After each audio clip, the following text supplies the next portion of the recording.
El lenguaje, y hay una diferencia entre la palabra lenguaje y un idioma. El lenguaje es cómo nos comunicamos. El idioma es en qué idioma nos comunicamos. Entonces, en el lenguaje yo puedo decir, ay, mi hermanito, cómo te amo con el amor de Cristo. Pero si el corazón está todo resentido, lo que estás enviando es un resentimiento. Entonces, las palabras tienen muy poco efecto si no están ancladas al Espíritu de Dios y a nuestro espíritu. Yo siempre he dicho esta frase que a lo mejor muchos ya la conocen. No es lo que decimos, es desde dónde, desde qué posición lo decimos. Como los hijos de Esquiva, que trataban de echar fuera un demonio, y los demonios dijeron, ¿y tú quién eres?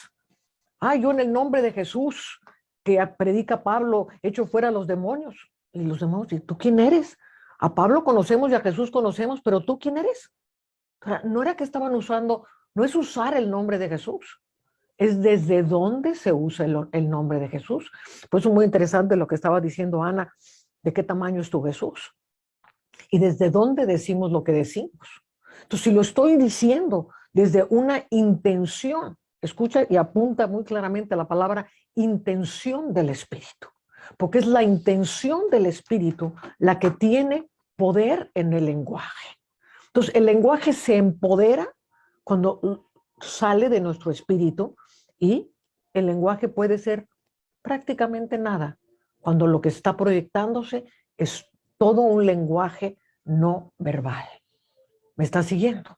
Entonces, por eso yo muchas veces, cuando le digo a la gente que adoren en espíritu y en verdad, cuando adoras en espíritu y en verdad, el lenguaje del espíritu empieza a manifestarse. Y dice en Hechos capítulo 2, dice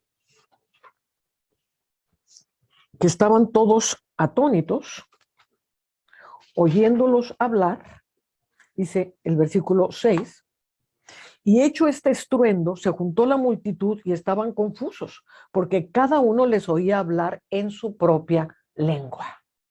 Entonces, la habilidad del espíritu de hablar lenguas angélicas es una, pero la habilidad del espíritu de hablar las lenguas del mundo es una de las habilidades que tenemos como seres espirituales y que las tenemos por el Espíritu Santo de Dios.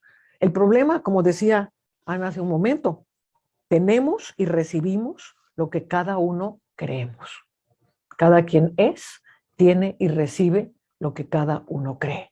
Y para la gran mayoría de la gente han puesto un bloqueo para decir, no, es que yo no puedo aprender una lengua, tengo que meterme años a estudiar el inglés, tengo que meterme años a estudiar otra lengua, todo es complicadísimo. Y en el fondo no es complicado. Todos los idiomas fueron dados en un segundo. Ahora, ¿por qué hizo Dios esto? Porque los había enviado, los iba a enviar a predicar el evangelio a todas las naciones, ir a predicar el evangelio del reino, empezar por todo Jerusalén, Samaria, hasta los últimos confines de la tierra. Entonces, ¿cómo iban a predicar el evangelio hasta los últimos confines de la tierra? ¿Cómo iba a llegar un Tomás, por ejemplo, que llenó la India del evangelio? ¿Cómo iba a predicar si no hablaba hindú? ¿Cómo iban a predicar si no hablaban? ¿Cómo se iban a ir a Tarso si no hablaban español? Tarsis es parte de España.